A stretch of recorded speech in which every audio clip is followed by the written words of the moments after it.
Today on the Marvel Cinematic Universe podcast, for the first time in a while, there's no Loki and it's Thursday. And what do we do? What do we do, Jeff? Oh wait, there's trailers and trailers and stuff to talk about that's like casting rumors and... Daddy might be cast as Reed Richards. Daddy might be cast. All that and more of this.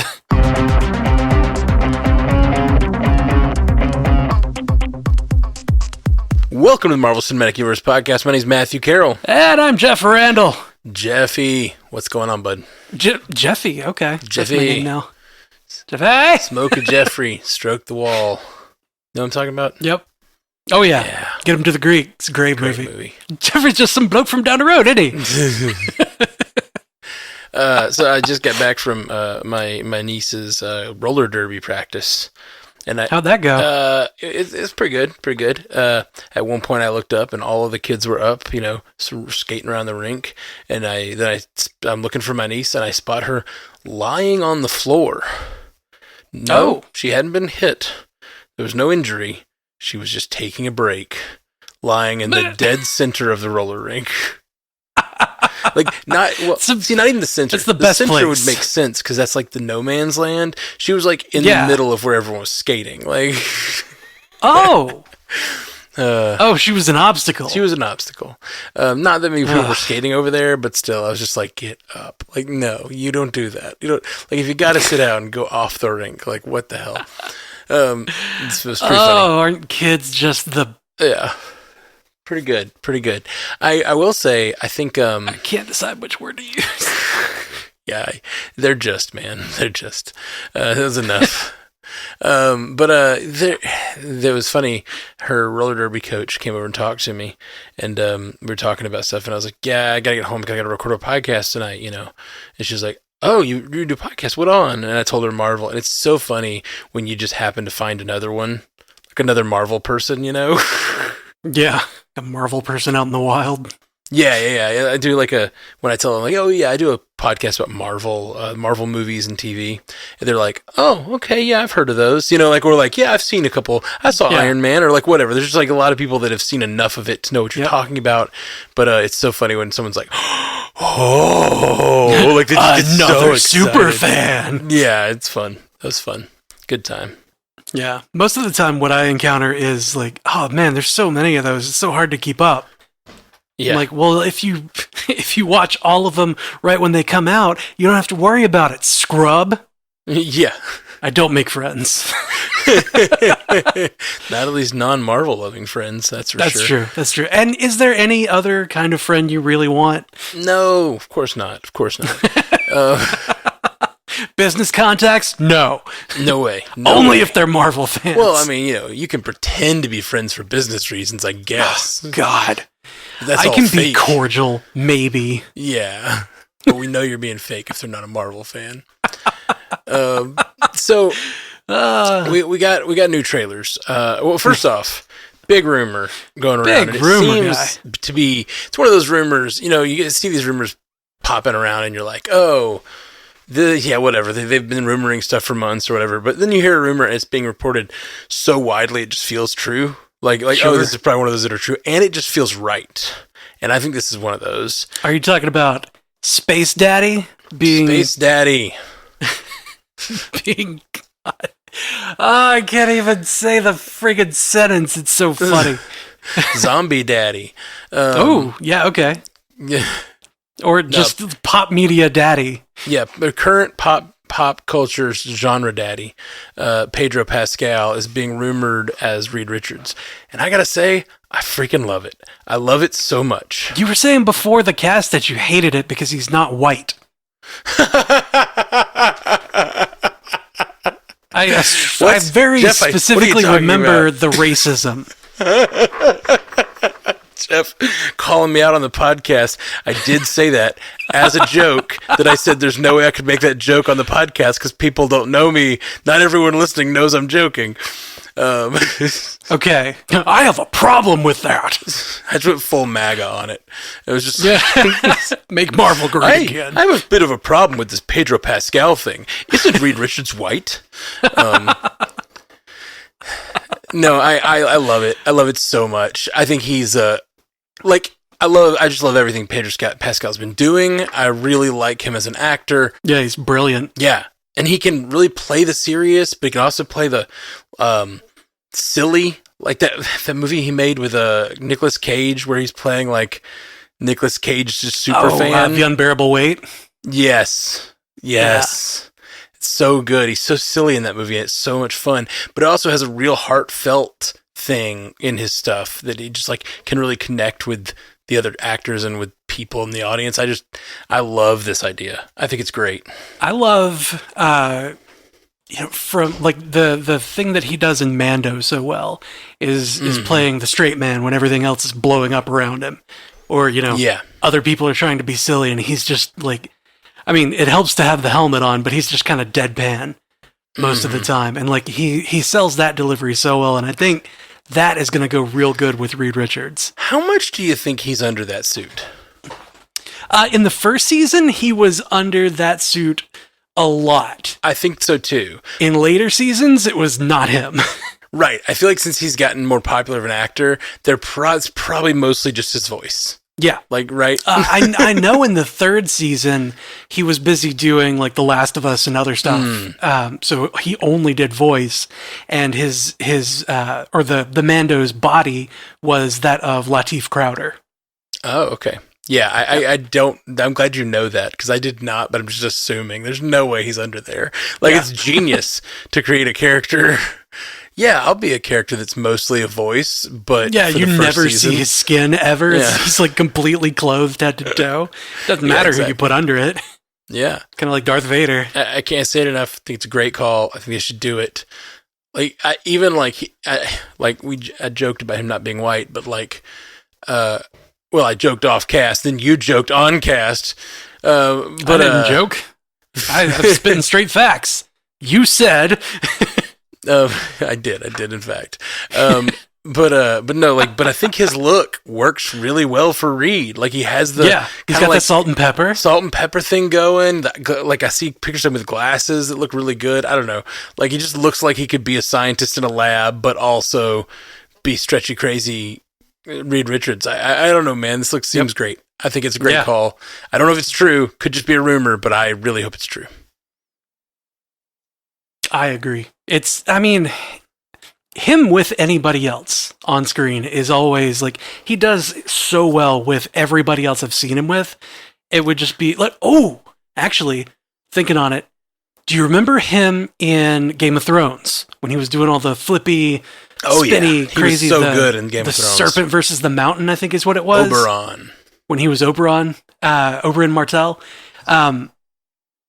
That scene actually would that makes me want him as Reed and then Hafthor Bjornsson as the Thing. Ooh, because they already have great screen presence together as big guy versus small guy. Yeah. Interesting. Yeah, I don't know what the mountain is the Thing. He I don't know enough about his acting except for the sort of like stone-faced acting he did in that, which I guess stone-faced, sure.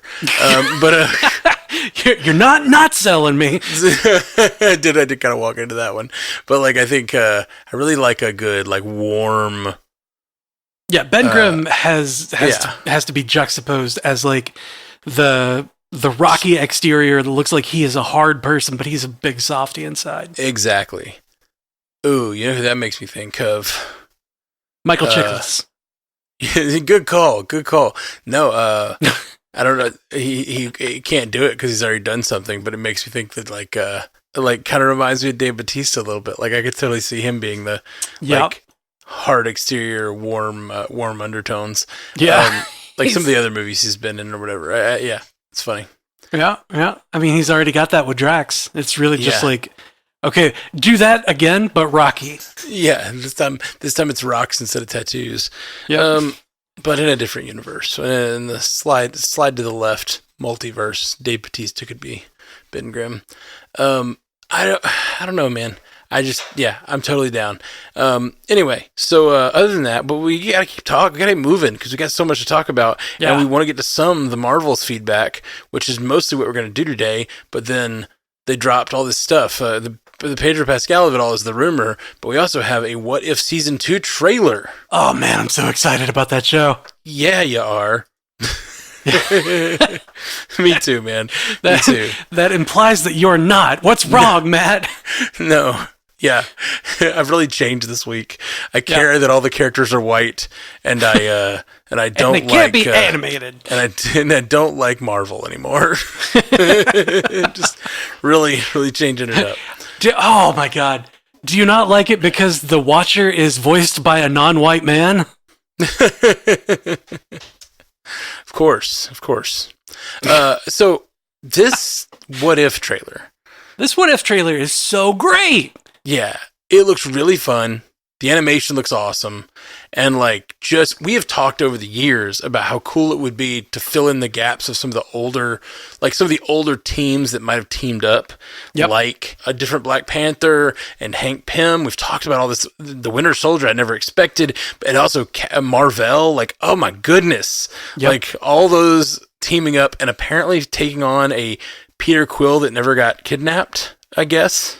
Yeah, I mean, it looks like the main stuff in that particular trailer was Peter Quill came into his power, like his celestial power early without being kidnapped. I don't know. Mm-hmm. Or, So since they're sprinkling in mutants now in other verses, do you think it'll be like a what if Peter Quill was a mutant instead of a celestial? I don't know, man. I really don't. The whole idea of how they're going to structure this, we know now that they've already got mutants with Iman Vellani, and now you've got Miss Marvel, and then you have this wonderful post-credit sequence. Spoiler alert for Captain Marvel, which we're going to be talking about a lot on this episode. So be aware. Spoiler alert. But you've got the post-credit sequence with old school Beast. So it feels like they're going pretty deep with the X-Men right now. So yeah, they could, but it kind of begs the question of what are they going to do with the series in general? Because last season they kind of used it to set up the idea of the multiverse and the Guardians of the Multiverse and all of that. Yeah. Now that the multiverse is sort of cracking apart, and there's all these, they show it in this trailer, all the broken glass. He says it got a bit twisted. So I'm assuming we're going to see some more incursions. And what does that mean? I mean, I think we're gonna see incursions happening because of what was going on in Doctor Strange. We're gonna see a lot of Kangs because of what was happening in Loki and Ant-Man, and we're gonna see a lot of crazy things. I'm really thinking that we're gonna see some wild out there stuff because of. They introduced the concept, right, with the first season, and things weren't that out there. Maybe zombies was a little bit out there, but they didn't introduce anything that was crazy, absolutely bonkers as far as a change that could have happened in the verse. But I think that now that people have kind of been warmed up to multiverse means something is different in other verses, let's go farther away from, the standard, from the sacred timeline, so to speak. But let's go as far as we can in a direction. And it could be, I mean, I don't know of anything that's a super crazy story from comics, but they have that option, right? Mm-hmm.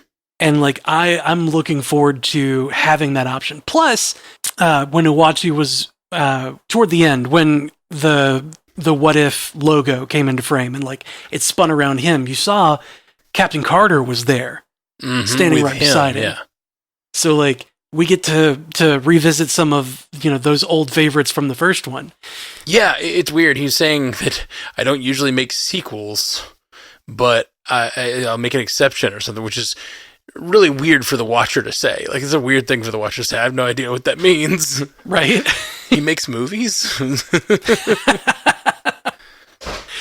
Uh, So we've got some sort of super team, as we mentioned, fighting some sort of army that look almost like Sandman from like Spider-Man. I don't know. They're like all these like creatures that look exactly the same, but they don't look like Sandman. They just look like a different person if they were Sandman or something.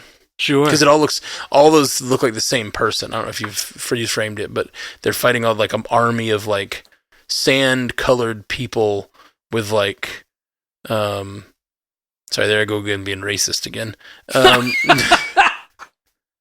They just like their clothes and everything are just look like they're colored as sand, and then but it's the same. Like they're constructed like the of sand. Yeah, weird, and they're on sand, so I'm assuming that's what it is.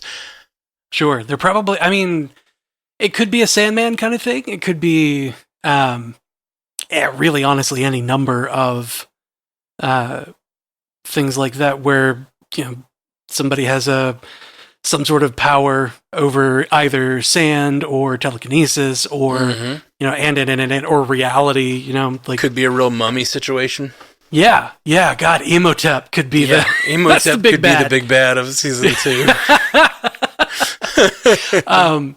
Something I noticed in the What If trailer, when the team featuring Hank Pym and King T'Chaka and Marvel, Dr. Wendy Lawson, when that team is like landing and doing their super pose, about 24 seconds in, there's somebody in a blue costume. Yeah, I was wondering about that, if you might have similar to Hank Pym. Yeah, it looks like a Hank Pym suit, but it's not. It's blue and somebody else.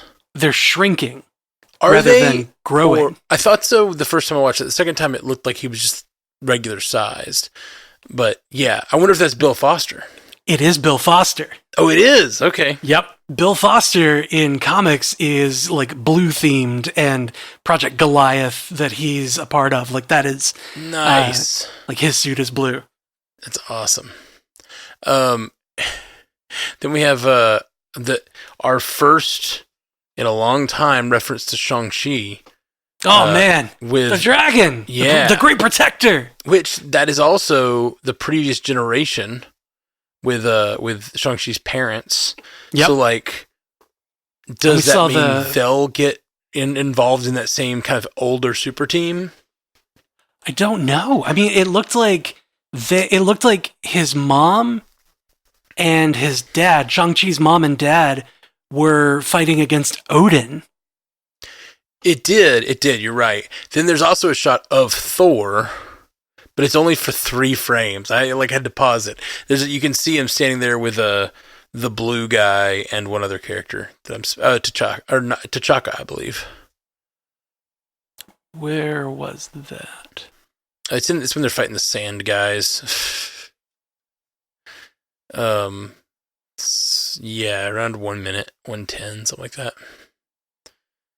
But it was like, it's literally 3 frames. I had to go frame by frame to see it was Thor. You can see the red cape in the shot before, but then you can see that it's Thor in the freeze frame. Yeah, I mean, I saw the Mjolnir throw. Yeah, at first I thought it was going to be Odin because, we saw Odin in another shot. Oh, because Mjolnir and older team. Yeah, but... Oh, snap, but dude. So right before... Yeah, that blue and white that's Bill Foster and King T'Chaka and then Thor, because he's been alive that long. But right before that, there's a frame of someone with glowing eyes and beautifully feathered hair, like their face tilting up, like looking up. It looks like Ego's human version. So maybe Ego came to get him himself. What if Ego came himself, or something came to Earth himself to pick up Peter? But it doesn't. I saw that shot. It does kind of look like, you're right, it does look like Ego. Yeah, I thought that was a lady at first. Well, I guess the beautifully feathered hair, but also the lips. It looks very feminine, but then the very first shot looks a lot like Ego. So yeah, maybe Ego comes and activates Peter, and then they have to fight. It's pretty cool. And then I guess these sand people are somehow related. Like, if Ego is like living here, maybe he's starting to control this planet, kind of like he did with with his planet. That would be my guess, because he was able to just make stuff. Yeah. and like actually, Peter was like, now that I make some weird looking stuff, man. Yeah, now that I say that, those clones look a lot like Ego. Those like clones that are sand colored. Like, they look a little like Ego looked in the... Oh, they do? Yeah. In the original. So, yeah, that must be what's going on there. It's like 1,000 Egos are fighting. That's cool. That's cool. We nailed it. God, we're good at this. Oh, man. And then there's a shot that I really intrigues me of... I think it's Yondu's arrow, or just an arrow, going through what looks like a hologram of Yondu's head and then being caught by Nebula. Yeah, I saw that, and it's definitely that whistle-controlled arrow. Okay. But an interesting thing there, that Nebula that catches that arrow has the Nova core. I was gonna say, I thought that looked like Nova core. Okay, her. Yeah. Cool. So, Oh, man. What if Nebula was part of Nova? Yeah. Novebula? I don't know. Probably not. And then there's of course the great Marvio Kart scene. What? Marvelio? Marvel Kart? Marvelio? Marvelo Kart, maybe. Marvelo Kart. That's probably the best one. Should have workshopped this ahead of time.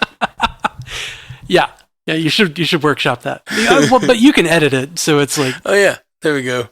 I'm sure I'll find one that sounds perfect in there of me just going, how about that Marvelo Kart scene? There it is. We'll cut all the rest of this. Yeah.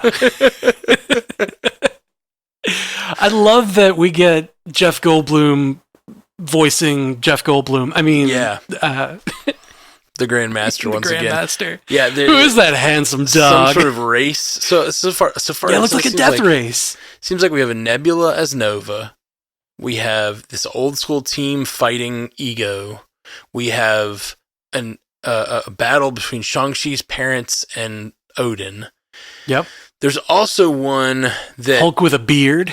Yeah, I didn't even notice that one yet. That's great. There's also one that just shows Steve Rogers in his Wakanda armor fighting Thanos, who has looks like all 6 Infinity Stones. Like, it looks like he's got them all on the glove. Well, it looks like Steve is punching one off. Yeah, exactly. So I wonder if this is like, what if they won, or what if Steve Rogers took out Thor? I said Thor. I got distracted. What if Steve Rogers took out Thanos? Oh, yeah. He's punching the time stone off, Yep. is what it looks like. Mm-hmm. By the way, I don't know if you heard us talking this week, or never mind. I know you didn't. 10 years running on this podcast, still hadn't listened to a one. You know I don't do that. But no, the discourse around whether... spoiler alert for Loki, everybody. If you haven't seen it yet and you're listening to this show, what are you doing with your lives?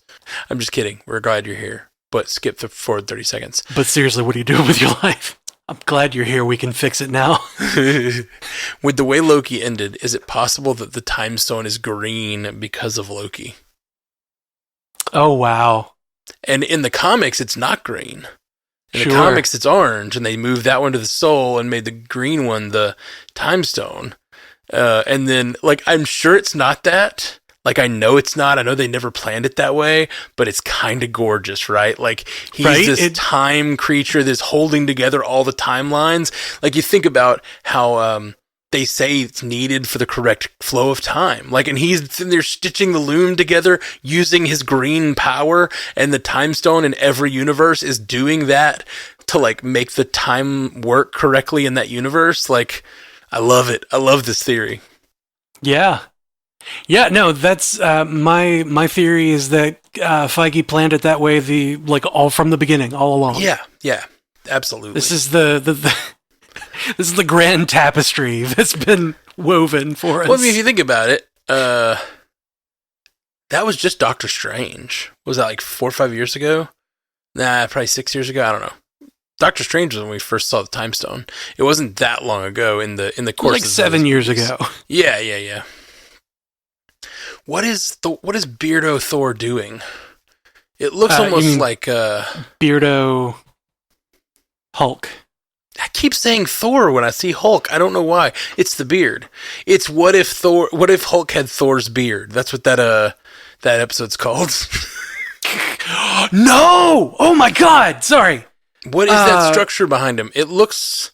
That's Asgard! I thought so. That's what I was trying to say. It looked like Asgard, at least an Asgardian structure behind him. It looks like an explosion. Yeah. What do you think? I think that's what if Thor got Hulk's power. Or, like, what if Thor became Hulk? Oh, yeah. I was joking about it being his beard, but I think you're right. I think that actually is. It looks like he hurled Mjolnir and then turned around and was just raging. Yeah, no, you're right. That doesn't look like puny Banner. That looks like Thor Hulk, Thulk, or Whore, if you will. I think I might. Like, that structure behind him looks like it's being blown up. Yeah, totally. Like he's thrown Mjolnir into it. Yeah. Oh, man. Looks wild. I'm so happy that we're going to get one of these per day. Right. Oh, yeah, we didn't even talk about that. The big headline from this whole trailer is they're dropping December 22nd, which is real soon. Real soon, everybody.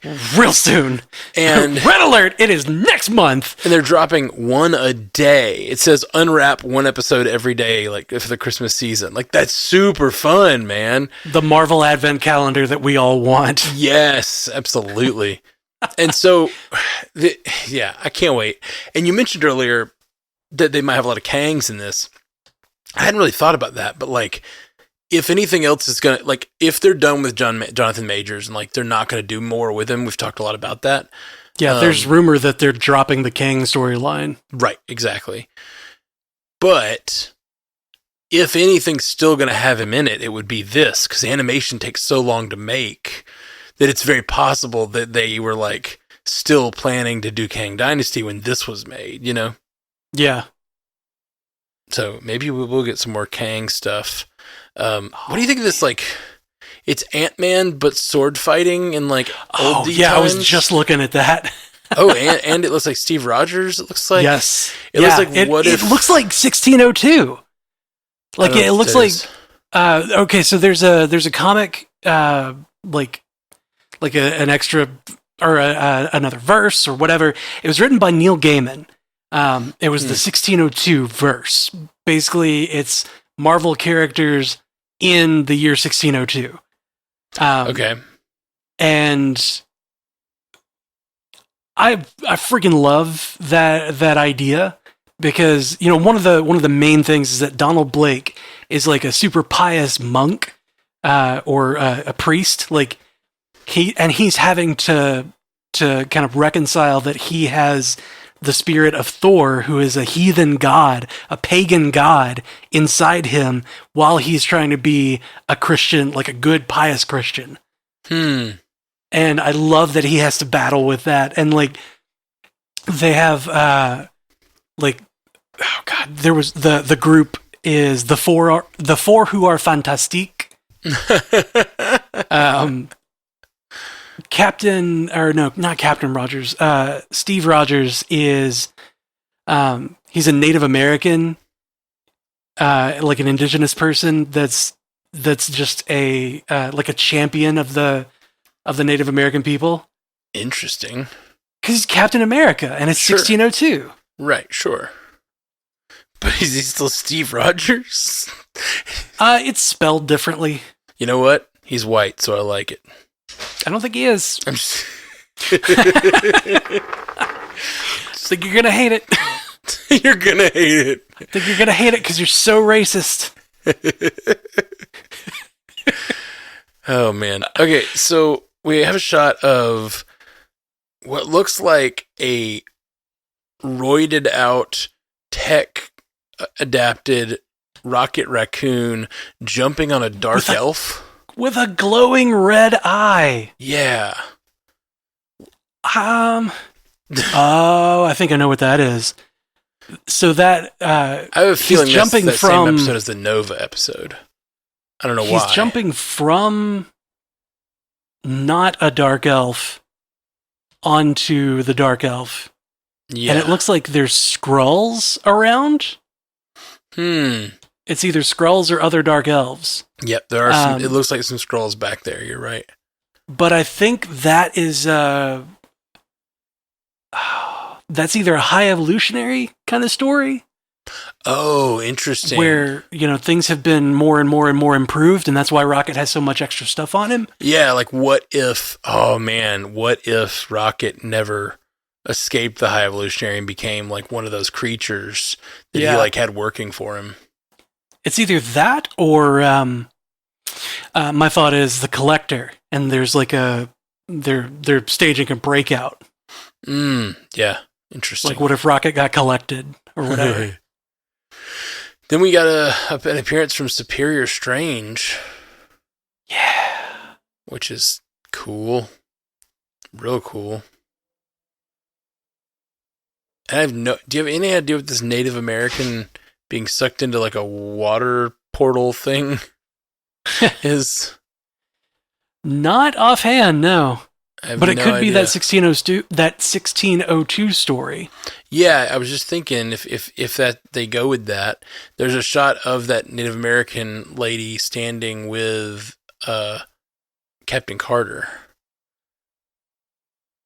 And there's some other boot in the foreground. I wonder.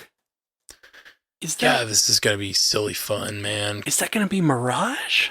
No, that wouldn't be Mirage. I have no idea. And then there's someone with a glowing green sword. Like watching a bunch of like what looks like people fall through portals. Like they're catching those people. Yeah, it looks like she's creating those portals. Yeah. Like they're catching people as they're falling. That Blink? Is she making... No idea, man. There's no way. And we definitely have a Killmonger as the Black Panther. Pretty cool.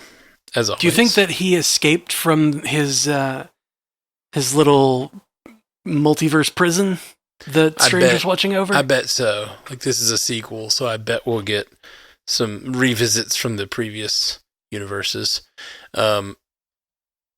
Man.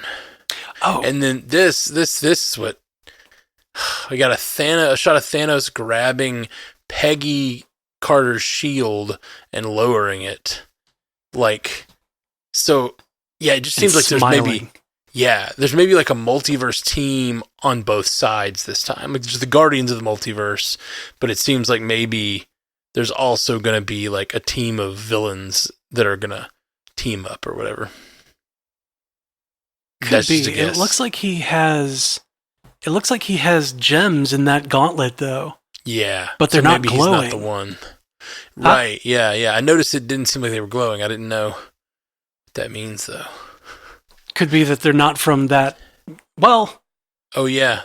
They're not from that universe, and he's just showing up, or he's not activating them, and they don't glow when they're not active. Yeah, that's true. They don't really glow because you can always tell which one he's using by which one's glowing. And then we get a great little Christmas thing with a little Die Hard joke. Oh wait, with Happy.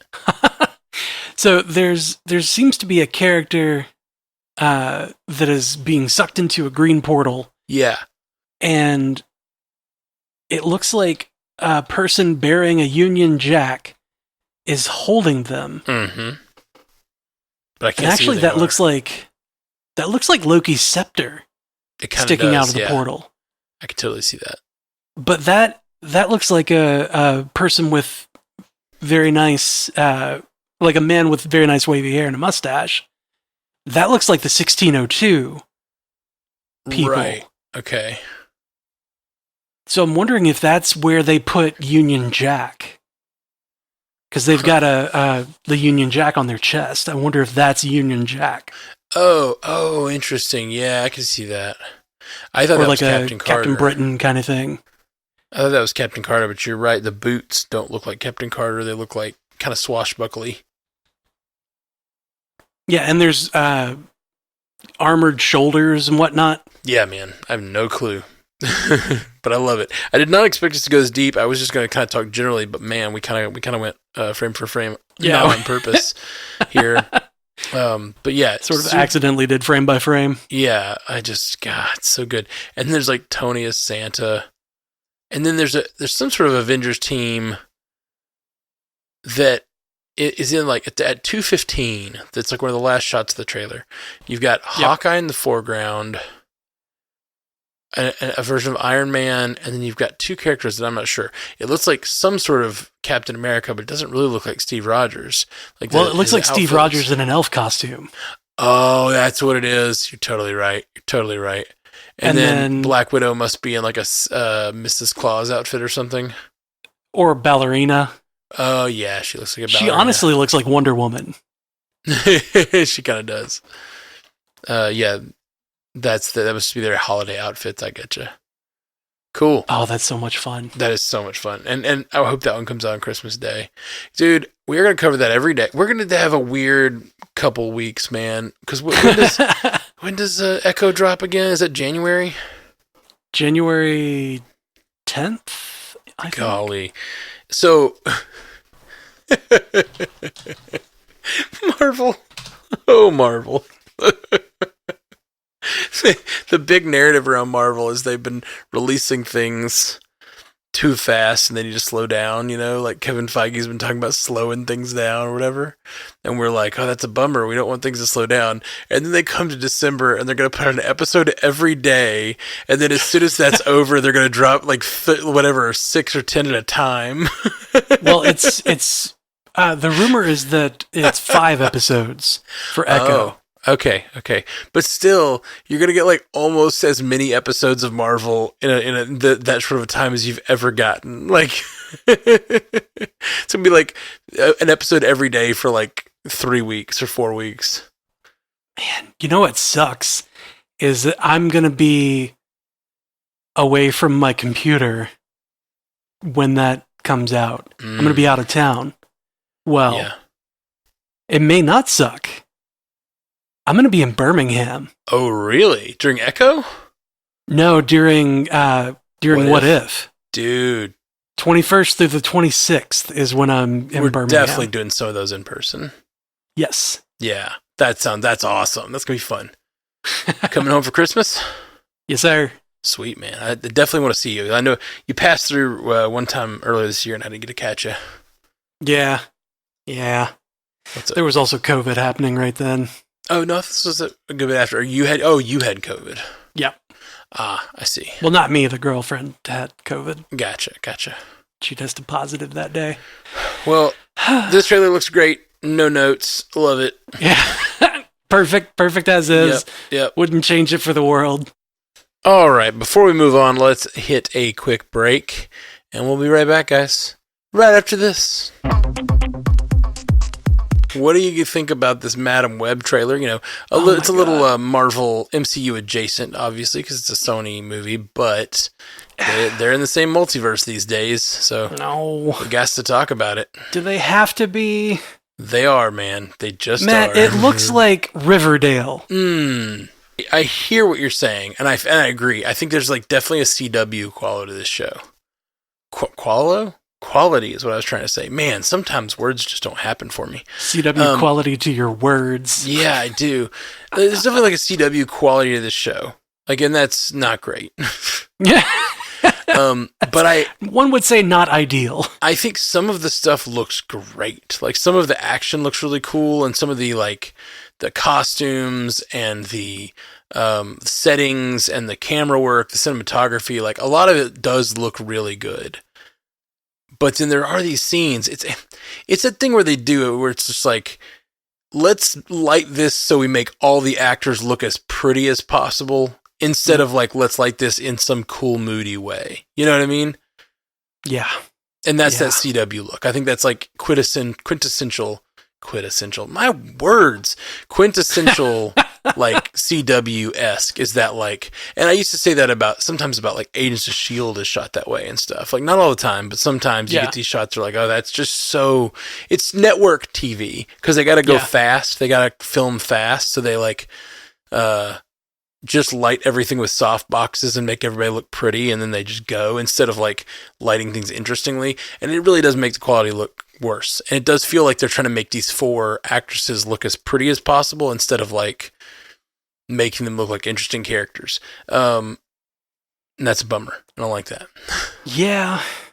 Yeah. And the thing that I really, really dislike about this, and it's the classic Sony thing of like, we're going to put out a trailer. It's going to reveal a little bit, but then we're going to put out all kinds of other promo materials that just divulge everything about the movie. Mm-hmm. Like, I already have a pretty firm understanding of who everybody in that is, and then also what the main twist is going to be. Like, I think I mostly do too, but I will say, like, I don't know where the story is going. And I think that's something that, like, is a strength of this, is I don't know Madam Web's story very well. I don't know any of these stories very well, any of these character stories, any of the Spider-Woman, Spider-Girl, whoever this character is that's chasing them. I forget the name. Ezekiel Sims. Yeah. It looks like they're all spider people from different universes. So we're getting this like weird offshoot spider people, kind of introducing the idea of spider people, sort of like Spider-Verse does. You've seen the second Spider-Verse, right? Yep. Good. Just check. I'm mostly just checking. So great. That's more of like a checking on you as a human being and seeing how you're doing. No, I understand. I don't really have any I was not doing good for a little bit. But then Spider-Verse came and changed everything. Well, that's I didn't see Spider-Verse, I didn't see the second one right when it came out. I waited until it was available digitally. Oh, yeah. Yeah. I wanted to see it in theaters. That's a tough few months. But I just couldn't get around to it. Yeah. But it looks like what they're doing is making a Spider-Vengers, or they're leading up to like multiverse Spider-Vengers. Right, which is, I mean, that's what Spider-Verse did, and it did it very well, and people love it. But it looks like they're trying to do that, but with like a real dark tone. A very like, you know, but also looking super CW. So, like, I don't know. It's like this weird balance of, like, let's go real dark. This guy looks like he's trying to murder us because we're spider people from other universes or something. Like, he says your future could have been much different. And then it shows a Spider-Woman character. And it's like, okay, so I'm guessing these are the versions of them that did not become those characters. Or are these the versions who have not become those characters yet? And he's trying to stop them from being... So, like, I don't think the trailer reveals everything, because I watch it and I'm like, I don't really know what's going on. But it does reveal a lot. It doesn't look like he's trying to kill them. It looks like he's trying to grab these people so that he can put them in storage. So that he can protect them in whatever way he knows how. Interesting. Okay. I didn't catch that. You may be right. Well... do you want me to drop a little bit of a spoiler? I guess not. I guess I kind of want to be free of spoilers for this one. Okay. I really like I'm kind of as we've talked about, I'm kind of digging the Sonyverse lately. Like, I think they're doing the crossover thing well. We talked about it on that one episode. Ever since then, I kind of am feeling the Sonyverse, and I'm wanting to, like, I'm wanting these to be good. I think this trailer looks pretty good, except I think Dakota Johnson's acting in this trailer is trash. I don't know Dakota Johnson from much of anything. I know she's 50 Shades of Grey, right? That's like her big breakout hit. I have no idea who she is. Okay. Her acting is trash in this trailer. And it could be that it's like weird voiceover acting that in the moment will feel right, you know? Oh, yeah. I know what part you're talking about because it was the, like, I know this guy. He was with my mom when they were researching in South America. When they were researching spiders. In South America, they were researching spiders. Like, it just feels so... It was terrible. Like she was reading it. She was absolutely reading it. And it sounded like she was reading it, and it was awful. Those lines do not feel like acting to me. They feel like the worst. So those two things combined feel super CW to me. Like they feel like an actor who's hired for a role and doesn't really care and is just like booking it through because it's like this is this one script he's got to do for this week or whatever. It's not like a character he cares about, you know, right? It's just that weird thing that CW has of like actors who don't really, they're just reading lines, you know. It just feels sometimes terrible. And then combine that with some of the lighting of this, and it does look cheap in places. I'm hoping that in context that will not be the case because I'm excited for Venom 3. I'm excited for this, but mildly so after this trailer. And then I'm excited particularly for Kraven. I think Kraven looks just like, if I didn't know anything else about it, don't know what it's connected to, I think the trailer looks great. Meh. I think the trailer looks great. I don't know. I know you don't like the Sonyverse, and I feel you.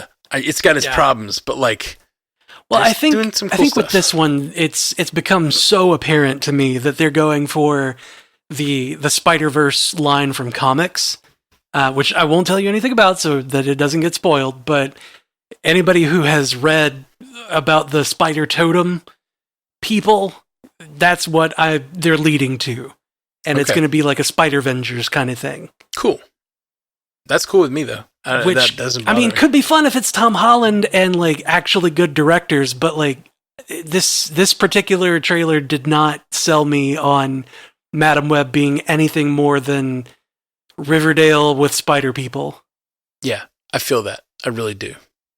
So, you know, little column A, little column B. Like I'm much more charitable about the Sonyverse than you are right now.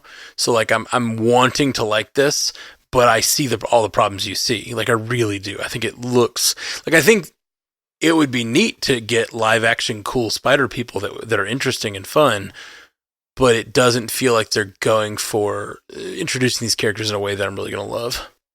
Yeah. Yeah, and I mean, like, you're introducing this person, Madam Web, and then you're also introducing like 3 or 4 other spider people all at the same time that all have unique stories and, you know, their own interesting ways of being or, you know, coming about. And then Ezekiel Sims has an interesting backstory and his entire arc, for lack of a better term, like the things that he does to try to help people is like, it's interesting. It's that like he's doing bad things for a good reason. So like you kind of feel for him, but also he's a little bit of a dick. Well, you know, I hear you, and it's hard to do. It's a hard thing. It can work if they do one of two things. If they're willing to try some interesting storytelling techniques like Spider-Verse did, because Spider-Verse did this. I mean, they did this exact thing. All those things you're saying are like hard. They did it perfectly, but they did it by things like those interesting story techniques, like, let me tell you about my story. You know what I mean? Like, yeah.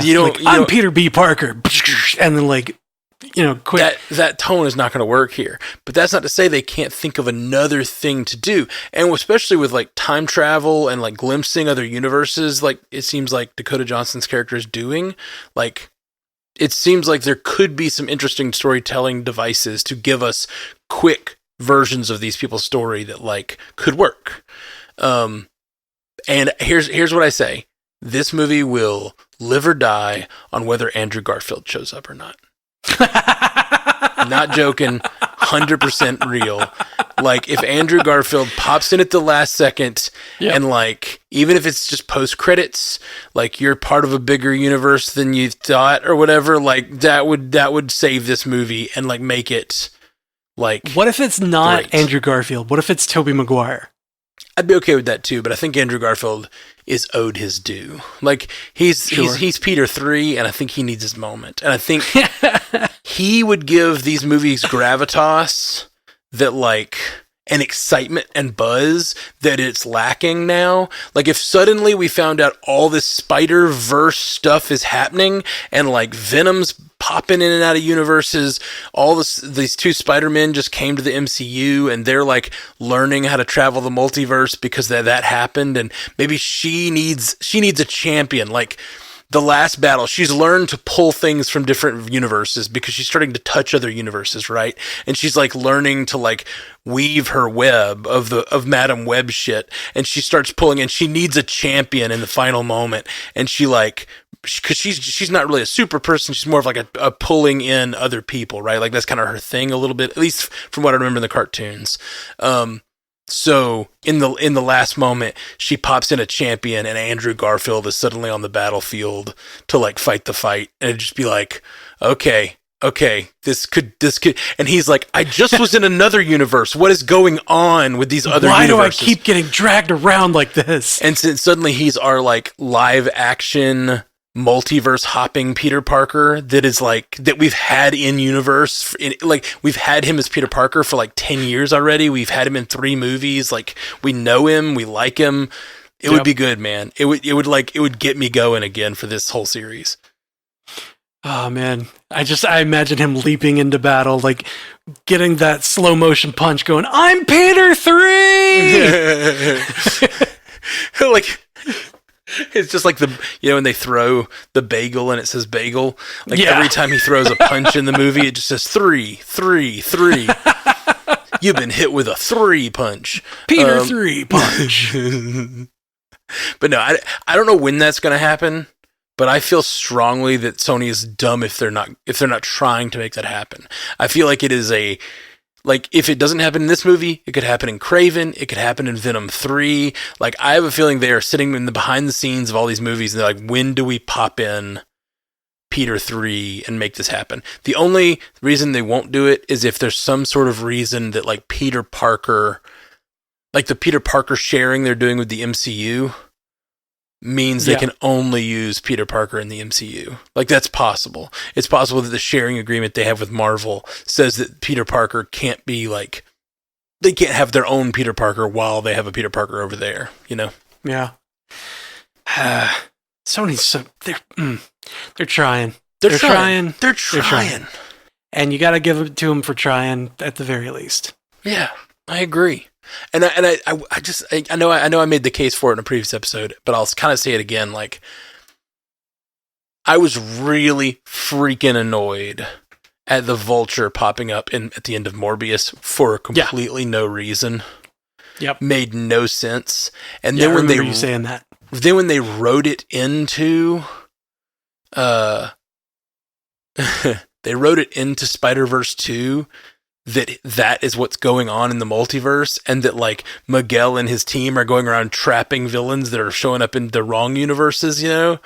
And then they made it clear that those universes were connected. I was just like, okay, I'm 100% in. And it's even a Vulture in the movie that shows you, like, I'm in with the connective tissue. Like, before I was like annoyed because they were just like, they're just grabbing an MCU villain and plucking him out and putting him in. That's stupid. And then they like explained it, and it made it so good for me. Like, they sort of backdoor made that make sense, and I just love it. I love that. Yeah. That's the kind of stuff that Marvel used to do.